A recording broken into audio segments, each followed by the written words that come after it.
ते कुठेही ट्रॅफिकमध्ये अडकले नाहीत आणि या ठिकाणी ते पोचले.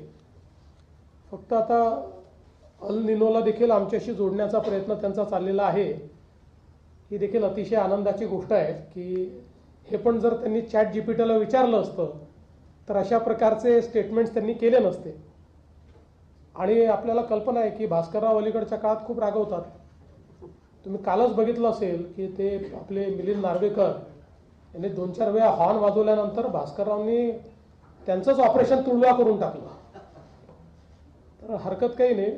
मला असं वाटतं की आता एकूणच या संपूर्ण पत्रकार परिषदेमध्ये कोणताही नवा विषय हा विरोधक मांडू शकलेला नाही. त्यांच्या पत्रातही म्हणजे एक तर पॅरेग्राफ असा आहे की मी तुम्हाला 2023 पासूनच्या प्रत्येक पत्रामध्ये तो पॅरेग्राफ तुम्हाला दाखवू शकतो. म्हणजे त्याचं ते काही बदलतच नाही. तसे तेच घटना टाकतात. ज्या घटनांवर चर्चाही झाली, कारवाई झाली तरी त्याच घटना टाकतात. कारण लोकांना अपेक्षित असे मुद्दे हे विरोधकांना अवगतच नाही आहेत. हा याच्या मागचा मोठा प्रश्न आहे. आता त्यांनी कर्जमाफीच्या संदर्भात देखील याच्यामध्ये सूतोवाच केलेला आहे. पहिल्यांदा तर मी स्पष्ट करू इच्छितो, समोर कुठल्याही निवडणुका नसताना आम्ही कर्जमाफी केली आहे. केवळ विधानसभाच नाही तर आम्ही स्थानिक स्वराज्य संस्थाच्या निवडणुका जिंकलेलो आहोत. तरी देखील आम्ही हा विचार केला नाही की आता काय करायचं. आता 2029ची निवडणूक आहे, त्यामुळे 28 किंवा 29 मध्ये कर्जमाफी करू असा विचार आम्ही केला नाही. कारण आमच्याकरता कर्जमाफी हा राजकीय विषय नाही. आमच्याकरता कर्जमाफी ही शेतकऱ्यांकरता एक आपल्याला आमचा शेतकरी जगला पाहिजे, आमच्या शेतकऱ्याला पुन्हा कर्ज घेण्याची शक्ती प्राप्त झाली पाहिजे, याकरताचं एक इन्स्ट्रुमेंट, एक उपकरण म्हणून आम्ही कर्जमाफीकडे पाहतो. यापूर्वीही जेव्हा आम्ही कर्जमाफी केली होती तेव्हाही मी सांगितलं होतं की कुठल्याच कर्जमाफीने शेतकरी कधी श्रीमंत झाला नाही. कर्जमाफी हा काही परमनंट उपाय पण नाही. पण परिस्थिती अनुरूप आपल्याला कर्जमाफी करावी लागते. कारण त्याशिवाय त्या कर्जाच्या नेटमध्ये पुन्हा आपल्याला शेतकऱ्याला आणता येत नाही. पण हे करत असताना यावेळी आपण एक कमिटी तयार केली आणि त्या कमिटीला हे काम दिलं होतं की त्यांनी शॉर्ट टर्मच्या उपाययोजना, लॉंग टर्मच्या उपाययोजना, बँकिंग सिस्टीमवर त्याचा होणारा परिणाम या सगळ्या गोष्टीचा विचार करून त्या संदर्भातला रिपोर्ट द्यावा. समितीच्या रिपोर्टच्या आधारावर काही निकष आपण यामध्ये टाकलेले आहेत. पण मला असं वाटतं की आज आपण जर विचार केला तर 36,585 कोटी रुपये आणि 56 लाख शेतकऱ्यांना या कर्जमाफीचा लाभ होणार आहे. आणि हा जो आकडा आहे आत्तापर्यंतच्या झालेल्या कर्जमाफींमधला सगळ्यात मोठा आकडा आहे. सर्वात जास्त बेनिफिशरीज आत्तापर्यंतच्या कर्जमाफीमधले या कर्जमाफीत असणार आहे.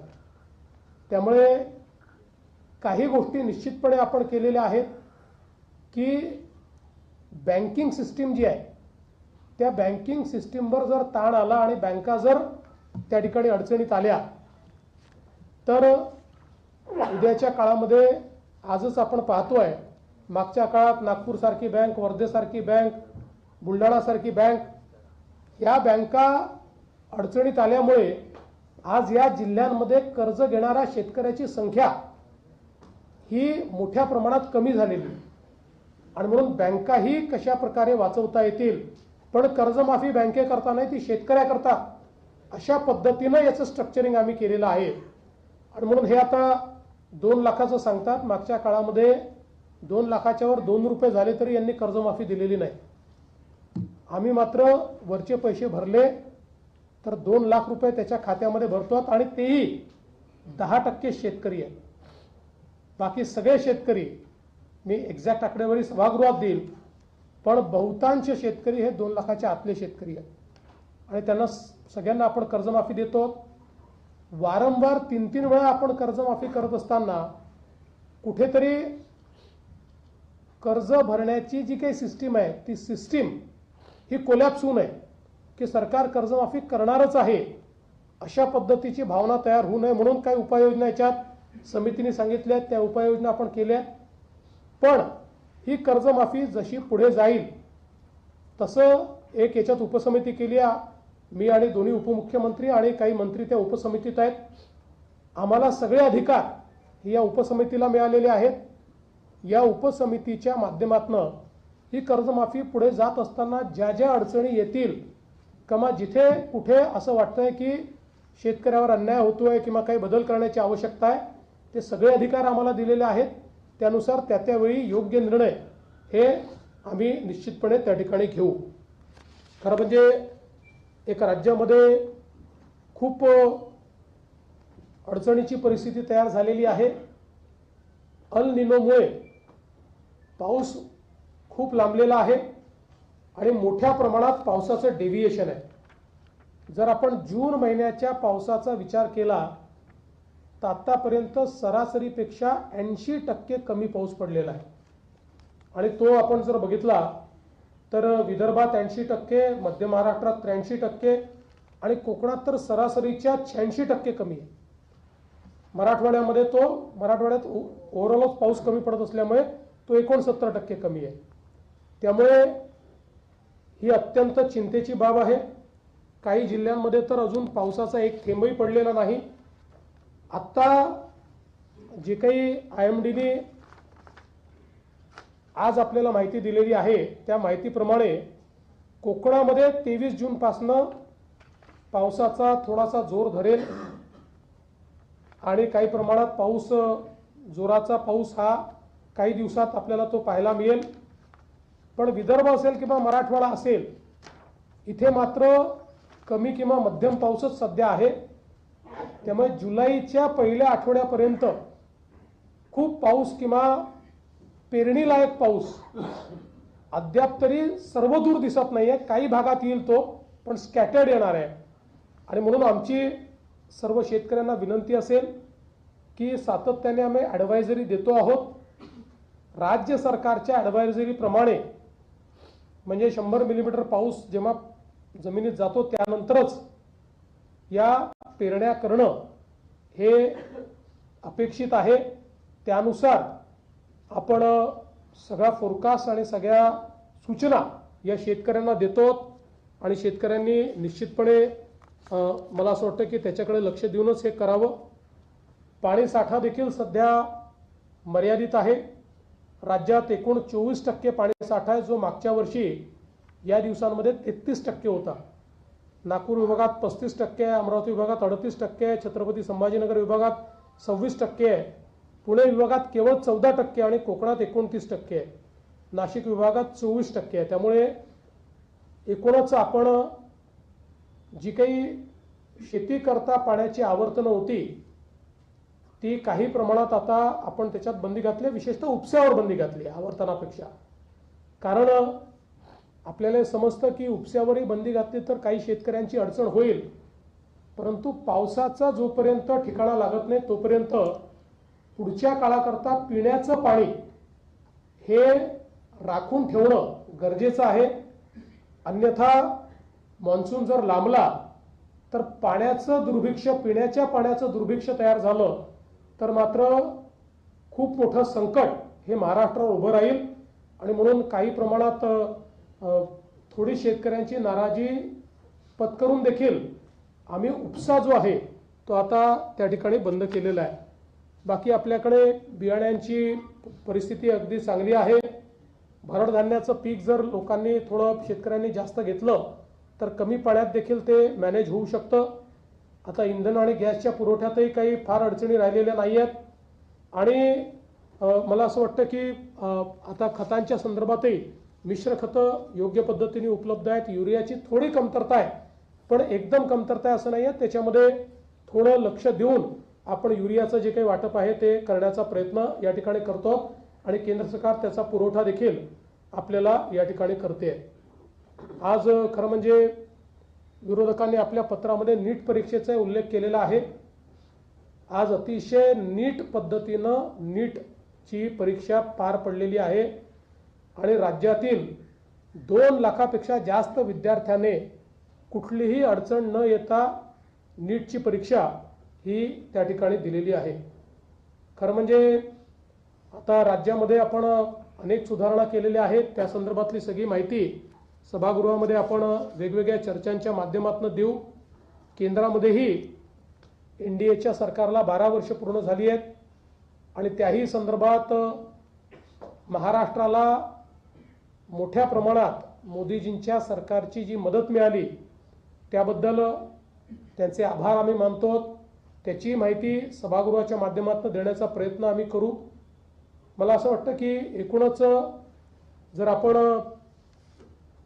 या सभागृहाचा विचार केला तर 10 विधेयक या अधिवेशनामध्ये मान्यतेकरता येणार आहेत आणि त्यातलं सगळ्यात महत्त्वाचं मी समजतो असं विधेयक म्हणजे महिला शेतकऱ्यांना कायदेशीर दर्जा देण्याचं विधेयक आहे। आज आपण ज्यावेळेस सर्वे करतो त्यावेळेस लक्षात येतं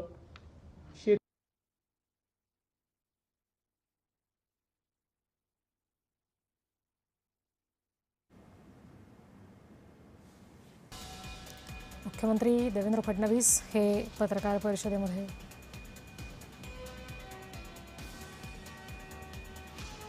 दुर्भिक्ष तयार झालं तर मात्र खूप मोठं संकट हे महाराष्ट्रावर उभं राहील आणि म्हणून काही प्रमाणात थोडी शेतकऱ्यांची नाराजी पत्करून देखील आम्ही मान्यतेकरता येणार आहेत आणि त्यातलं सगळ्यात महत्त्वाचं मी समजतो असं विधेयक म्हणजे महिला शेतकऱ्यांना कायदेशीर दर्जा देण्याचं विधेयक आहे।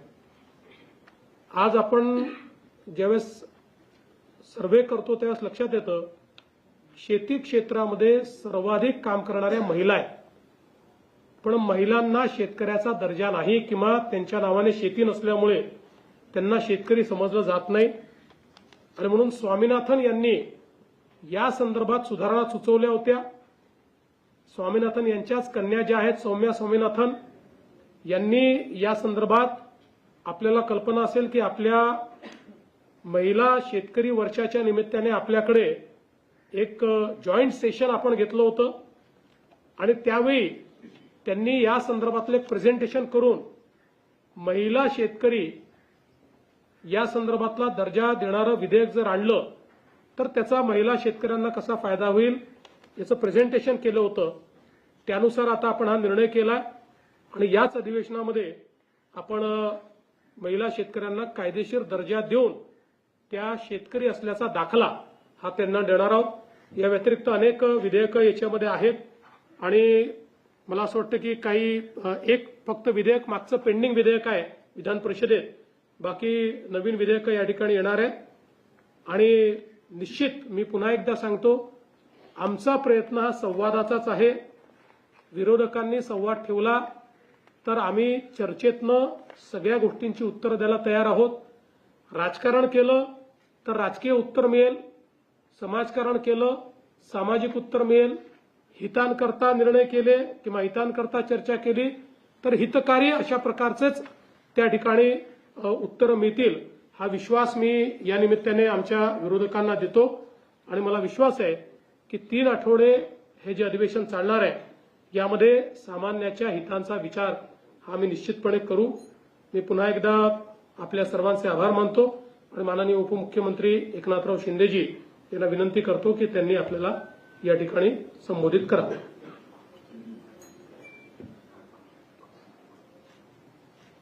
पत्रकार परिषदेमध्ये सगळ्यांचं मनापासून स्वागत।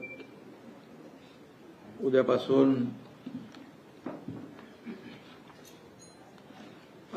पावसाळी अधिवेशन सुरू होत आहे आणि आज आंतरराष्ट्रीय योग दिनाच्या देखील आपल्याला सगळ्यांना शुभेच्छा। आदरणीय प्रधानमंत्री नरेंद्र मोदीजींनी योगाला जागतिक स्तरावर नेण्याचं काम केलं, त्यामुळे आम्ही सगळ्यांनी योगा केलेला आहे सकाळी आणि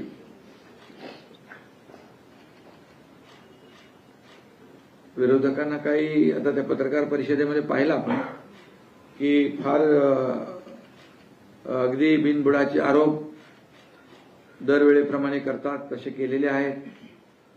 त्यांची जळजळ मळमळ आम्ही समजू शकतो, पण त्यांनी पण योग करावा आणि चांगलं फिट राहावं. खरं म्हणजे त्यांचा बहिष्कार कायम आहे. म्हणजे तिकडे एकतर एवढं युद्ध चालू आहे इराण आणि अमेरिकेचं, त्यांनी देखील सीज फायर केलं, पण ह्यांचं काय बहिष्कार संपत नाही. खरं म्हणजे त्यांना आमचा दिवसा आवडत नाही चहा, पण लपून छपून रात्रीचे भेटतात काही लोक. त्यांच्याकडून एक मेसेज आला होता, पेय बदलून बघा. जाऊ द्या, गमतीचा भाग आहे. परंतु माझं त्यांना एवढंच सांगणं आहे की अधिवेशन जे असतं हे राज्यातले प्रश्न सोडवण्यासाठी आणि राज्यातल्या प्रश्नांना न्याय देण्यासाठी. परंतु विरोधी पक्षाने नेहमीच बहिष्काराचं जे काही हत्यार कायम ठेवलेलं आहे आणि त्यामुळे ठीक आहे, मुख्यमंत्री महोदयांनी सांगितलेलं आहे की आमची सगळ्या प्रश्नांची उत्तरं द्यायची आमची तयारी आहे. सभागृहामध्ये आज अनेक विषय आहेत. दुष्काळ आता पाऊस आपला अल निनोमुळे पुढे गेला आहे, त्याच्यावरचं नियोजन आहे, त्याच्या बाबतीत सूचना असतील. पुढच्या शेतकऱ्यांच्या बाबतीत काही प्रश्न असतील त्यांनी मांडावे आणि त्याला न्याय मिळवून घेण्याचं काम सरकारकडून विरोधी पक्षांनी केलं पाहिजे. मुख्यमंत्री महोदयांनी शेतकऱ्यांच्या बाबतीमध्ये अगदी आकडेवारी सहित सगळे आकडे इथे दिलेले आहेत. मी आपल्याला सांगू इच्छितो की आमच्या महायुती सरकारच्या काळात आतापर्यंतच्या इतिहासामध्ये शेतकऱ्यांना जेवढी मदत कधी झाली नाही तेवढी मदत शेतकऱ्यांना झालेली आहे. त्याचे आकडे माझ्याकडे आहेत. आकडे मगाशी देखील मुख्यमंत्री महोदयांनी 36,000 कोटीची जी आपली कर्जमाफी आहे ती देखील आहे. 2022 मध्ये 15,000 कोटी रुपये त्यांना दिले आपण. त्याचबरोबर महाविकास आघाडीने जी कर्जमाफी केली होती त्याचे जे नियमित कर्जफेड करणाऱ्या लोकांचे 50,000 रुपये ते त्यांनी दिले नाहीत, ते आम्ही दिले 2023 मध्ये. त्यामुळे शेतकऱ्यांना मदत करताना कधी महायुतीने हात आखडता घेतला नाही. आमच्या काळात शेतकऱ्यांना एनडीआरएफच्या दुप्पट मदत दिली. 2 हेक्टरची लिमिट 3 हेक्टर केली. अगदी गोगलगाईंनी केलेले नुकसान देखील भरून दिलं. सततच्या पावसामुळे होणारं नुकसान ते देखील दिलं. या सगळ्या गोष्टी ज्या आहेत विरोधकांना माहीत आहेत, विरोधी पक्षाला माहीत आहेत, तरी सुद्धा नेहमी ते बिनबुडाचे आरोप करत असतात. आज मगाशी देखील मुख्यमंत्री म्हणाले की निवडणुका आहेत का आता, तर नाही आहेत. परंतु जे आम्ही घोषणा केली शेतकऱ्यांना कर्जमाफीची ती आम्ही दिलेला शब्द पाळणारे आहोत. आम्ही आमची भूमिका अतिशय शेतकऱ्यांच्या बद्दल उदार भूमिका आहे. शेतकरी हा आपला मायबाप आहे. आम्ही नेहमी म्हणतो आमच्या तिजोरीवर, राज्याच्या तिजोरीवर, सरकारच्या तिजोरीवर पहिला अधिकार कुणाचा असेल तर बळीराजाचा असेल आणि म्हणून बळीराजाला कधीही वाऱ्यावर न सोडण्याचं काम महायुती सरकारने केलेलं आहे. आणि त्यामुळे त्यांनी समोर चर्चा करावी. त्यांनी किती पैसे दिले, आम्ही किती दिले, कारण आम्ही देणारे आहोत, घेणारे नाही. आणि त्यामुळे हे वारंवार आम्ही दाखवलेलं आहे. आणि म्हणूनच मी आपल्याला सांगतो की आता शेतकरी जो अल निनोमुळे आता संकटात आहे त्याला आपण मदत केली पाहिजे. मग सत्ताधारी पक्ष असू दे, विरोधी पक्ष असू दे, सगळ्यांनी एकत्र येऊन या ठिकाणी शेतकऱ्यांच्या प्रश्नावर आपण चर्चा केली पाहिजे. शेतकऱ्यांना न्याय मिळाला पाहिजे. त्याचबरोबर पेरण्यांच्या बाबतीमध्ये देखील मुख्यमंत्री म्हणाले पेरण्यांची देखील घाई करता कामा नये, दुबार पेरणीची वेळ येता कामा नये, याच्याबद्दल देखील आपले सगळे लोक मार्गदर्शन करतायत. आणि म्हणून आपल्याला लवकरात लवकर पाऊस पडावा आणि शेतकऱ्यांना एक मोठा दिलासा मिळावा अशा प्रकारचं आपण सगळेच जण प्रार्थना करतोय. आणि नेहमीच राजकारण तर आपण राजकारण नेहमी करतोच आहे, परंतु जेव्हा अधिवेशन असतं त्यावेळेस मात्र थोडं राजकारण बाजूला ठेवून आपण समाजकारण केलं पाहिजे आणि या राज्यातल्या शेतकरी असतील, कष्टकरी असतील, लाडक्या बहिणी असतील, कामगार असतील, सगळे जे कोणी लोक असतील यांना न्याय मिळवून कसा आपल्याला देता येईल. आणि विरोधी पक्षाचं काम जिथं सरकार चुकत असेल नक्की विचारा, परंतु सरकार चांगलं काम करत असेल तरी सुद्धा बिनबुडाचे आरोप करायचे, ठोकत राहायचं, ह्या सगळ्या काही गोष्टी योग्य नाहीये. मी आपल्याला सांगतो, 2.5 वर्षाच्या माझ्या मुख्यमंत्री पदाच्या कारकिर्दीत जी कामं झाली तुमच्या समोर आहेत, पण मुख्यमंत्री देवेंद्रजींच्या आता 1.5 वर्षाच्या काळात देखील आपण पाहिले तर आम्ही 300 निर्णय घेतले. सर्व समावेशक गृहनिर्माण धोरण आणलं, 35 लाख लोकांना घरं द्यायचे. झोपडपट्टी मुक्त महाराष्ट्रासाठी क्लस्टर योजना, समूह पुनर्विकास योजना ती करतोय. मुंबई पुणे मिसिंग लिंकचं उद्घाटन आम्ही केलेलं आहे. ग्रामीण पेयजल धोरण आम्ही आणलेलं आहे. प्रशासन अधिक कार्यक्षम आम्ही करतोय. सरकारी विभाग वाढवून मुख्यमंत्री महोदयांच्या मार्गदर्शन 46 आपण केले. ग्रामीण भागात 3,500 किलोमीटरचे रस्ते आम्ही बांधतोय. 90,000 कोटींच्या उद्योगांना प्रोत्साहन दिलेलं आहे. 20,000 रोजगार मिळतील. आणि राज्यात एआयचं धोरण, मगाशी तुम्ही बोललात ते एआयचं, त्यांनी पत्रामध्ये एआय वापरलेलं आहे. एआयचं धोरण आम्ही जाहीर करतोय. त्याचबरोबर विकसित भारत जी योजनेची प्रभावी अंमलबजावणी देखील आम्ही करतोय. विरार अलिबाग मल्टीमॉडल कॉरिडॉर आम्ही करतोय. त्याचबरोबर अनेक depot, gateway of India metro 23,487 कोटीला मंजुरी दिली आहे. सांडपाणी प्रक्रिया पुनर्वापर धोरण 424 शहरांना लाभ देणारं धोरण या ठिकाणी आम्ही आणलंय. तुम्हाला एकच सांगतो, मुंबई महापालिका 20-25 वर्षे ज्यांच्या ताब्यात होती, सिमेंटचे रस्ते जाऊ द्या, साधे एसटीपी पण नव्हते, सगळं प्रदूषित पाणी समुद्रात जात होतं. आम्ही जेव्हा महायुती पुन्हा सरकारमध्ये आलो 22ला, आम्ही दोघांनी निर्णय घेतला आणि सिवरेज ट्रीटमेंट प्लॅनला मंजुरी दिली. 7 ट्रीटमेंट प्लॅनला 24,000 कोटी. आणि आता ते वर्षभरामध्ये कंप्लीट होतील. म्हणजे समुद्रात होणारं इतके वर्षाचं प्रदूषण देखील कमी होईल. म्हणजे एक उदाहरण दिलं तुम्हाला मी. त्यामुळे सगळे स्टे होते ते पण आम्ही काढून, ते जाऊ देते, खूप जुनं झालं. आणि स्पीड ब्रेकर काढून टाकले. महाविकास आघाडीचा पाय कशावर होता तर ब्रेकवर होता, आमचा कशावर एक्सिलेटरवर आहे. आणि म्हणून हा फरक आहे महायुती आणि हा. आणि त्यामुळे आता खूप मोठ्या प्रमाणावर इन्फ्रास्ट्रक्चरमध्ये आपण नंबर 1 आहोत, जीडीपीत नंबर 1 आहोत, स्टार्टअपमध्ये नंबर 1 आहोत, एफडीआयमध्ये नंबर 1 आहोत, सगळीकडे नंबर 1 आहे. नवी मुंबईचं एअरपोर्ट त्याचं लोकार्पण झालं. आता ठाणे आणि नवी मुंबई विमानतळ उन्नत मार्ग आम्ही करतोय. मुंबई आणि नवी मुंबई एअरपोर्टला मेट्रोने जोडतोय. हे सगळे प्रकल्प सांगण्याचं कारण आपल्याला की ते म्हणतात काय केलं, काय केलं, काय केलं. अरे काय केलं ते हे बघा ना, डोळे उघडा, डोळे बघा नीट. आणि त्यामुळे मी काय कोणाचा प्रचार करत नाही भाई, परंतु विरोधी पक्षाने देखील सरकार किती गतिमानतेने वेगाने काम करतंय याचं अप्रिशिएशन सोडा, पण टीका टिप्पणी करताना खोटे आरोप करू नका. आज देशाचे प्रधानमंत्री नरेंद्र मोदीजी जे 12 वर्ष कार्यकाळ झाला, आज 12 वर्षामध्ये 2014 पूर्वीची आपण परिस्थिती पाहिली, 2014 नंतरची परिस्थिती पाहिली देशाची. म्हणजे महाराष्ट्राला काय ते काँग्रेस पार्टीने 2 लाख कोटी दिले होते ना, 2 लाख कोटी. 2 लाख कोटी मोदी साहेबांनी 2 लाख कोटी 10 वर्षात, आणि 10 वर्षात मोदी साहेबांनी 12 लाख कोटी रुपये दिले. तरी मोदी साहेबांच्या नावाने खडे फोडतात, त्यांच्यावर आरोप करतात. आणि म्हणून महाराष्ट्राच्या विकासाला चालना देण्यासाठी आम्ही जातो त्यांच्याकडे. आम्ही दिल्लीमध्ये गेलो तरी पोटात दुखते, मी गावी गेलो तरी पोटात दुखते. आता काय करायचं. आणि म्हणून मोदी साहेबांनी सडळ असते या ठिकाणी आपल्या 76,000 कोटीचं वाढवण बंदराला आज एक जागतिक दर्जाचं वाढवण बंदर होत आहे. का पोटात दुखतंय तुमच्या.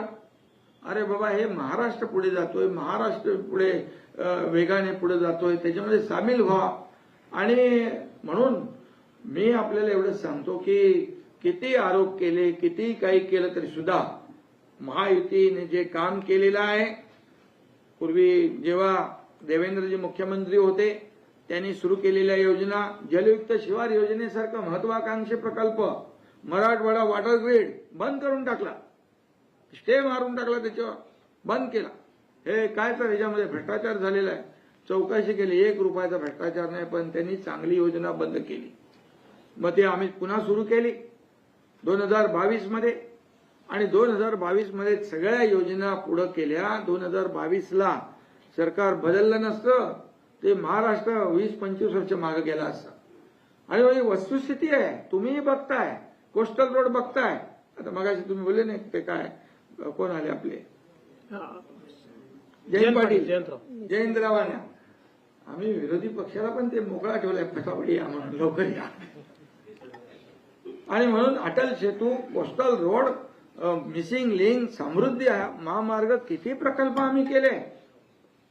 आज देवेंद्रजी गेले होते तिकडे दावोसमध्ये, किती आणले हो? 15 लाख, किती 16 लाख कोटी.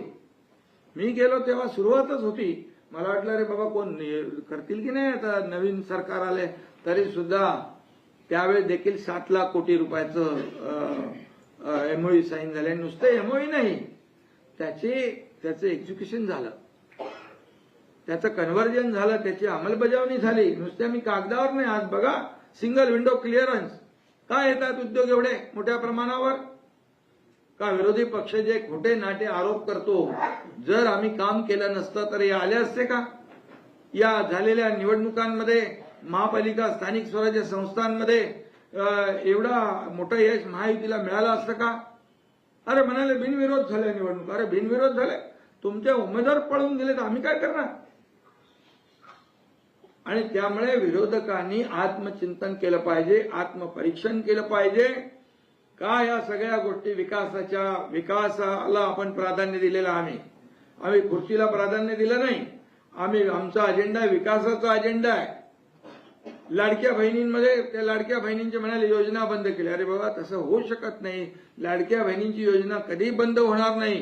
पण ज्या लाडक्या बहिणींच्या नावावर पुरुषांनी पैसे घेतलेत, मग त्यांना पुरुषांचे चालू ठेवायचे का पैसे? अरे कुठेतरी बघा ना तुम्ही.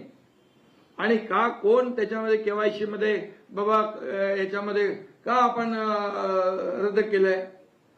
आणि पात्र आमची लाडकी बहीण एकही वंचित राहणार नाही योजनेपासून, हे देखील पत्रकारांना आम्ही आपल्या माध्यमातून त्यांना सांगतो. अरे तुम्ही बोलताय लाडकी बहीण, जेव्हा लाडकी बहीण योजना सुरू केली तर कोर्टात कोण गेलं होतं?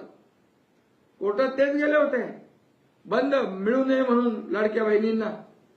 आणि त्यामुळे ते जाऊ द्या, परंतु आम्ही लाडकी बहीण योजना सुरू केली, राबवली, पुढेही चालू राहणार.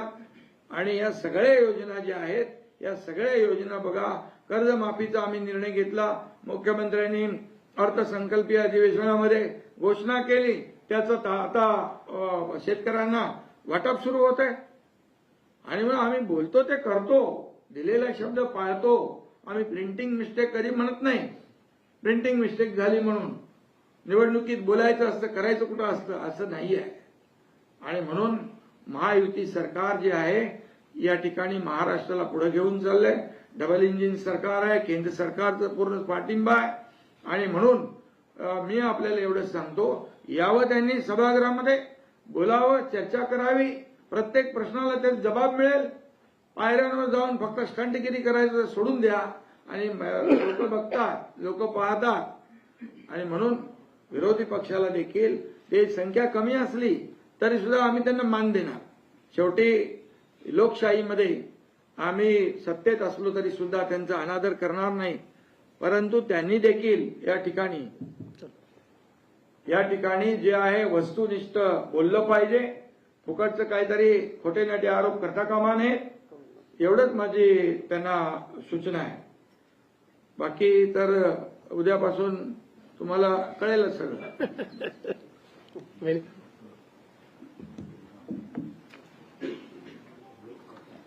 नमस्कार.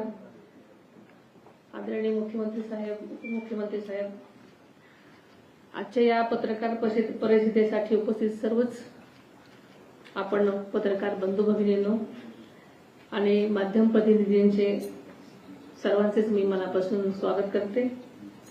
तसेच आपल्याला आजच्या जागतिक योग दिनाच्या शुभेच्छा देते. उद्या पण महाराष्ट्र विधिमंडळाचं पावसाळी अधिवेशनाला प्रारंभ होत आहे. या अधिवेशनाच्या पूर्वसंध्येला या पत्रकार परिषदेच्या आयोजन केलेलं आहे आणि आपण सर्वजण उपस्थित आहात त्याबद्दल सर्वांचं धन्यवादही मानते. आपल्या लोकशाही व्यवस्थेमध्ये विधिमंडळ हे जनतेच्या अपेक्षा, प्रश्न आणि आकांक्षा मांडण्याचं सर्वोच्च व्यासपीठ आहे असं माझं मत आहे. आणि या अधिवेशनामध्ये जनहिताचे विषय, विकास कार्य आणि राज्याच्या प्रगतीशी संबंधित महत्वाच्या मुद्द्यावर सखोल चर्चा नक्कीच होईल. अधिवेशनाच्या या पूर्वसंध्येला आयोजित चहापान कार्यक्रम ही राज्यातली खरंतर जुनी आणि सकारात्मक परंपरा आहे. हा कार्यक्रम केवळ औपचारिकता नसून सत्ताधारी आणि विरोधी पक्षांमधील संवादाचं प्रभावी माध्यम आहे. मतांमध्ये विविधता असू शकते, पण लोकशाहीमध्ये संवाद अत्यंत महत्वाचा असतो. जनतेच्या हितासाठी विधायक चर्चा आणि सकारात्मक सहकार्य हे आवश्यक असतं. आणि आपल्याला माहितीच आहे की विरोधकांनी नेहमीप्रमाणे चहापानावर बहिष्कार घातलेला आहे. मात्र मी जास्त याच्यावर बोलू इच्छित नाही, कारण मुख्यमंत्री साहेबांनी सर्व सांगितलेलं आहे. पण माझं मत आहे की संवादाने प्रश्न सुटतात आणि यावर माझा विश्वास आहे.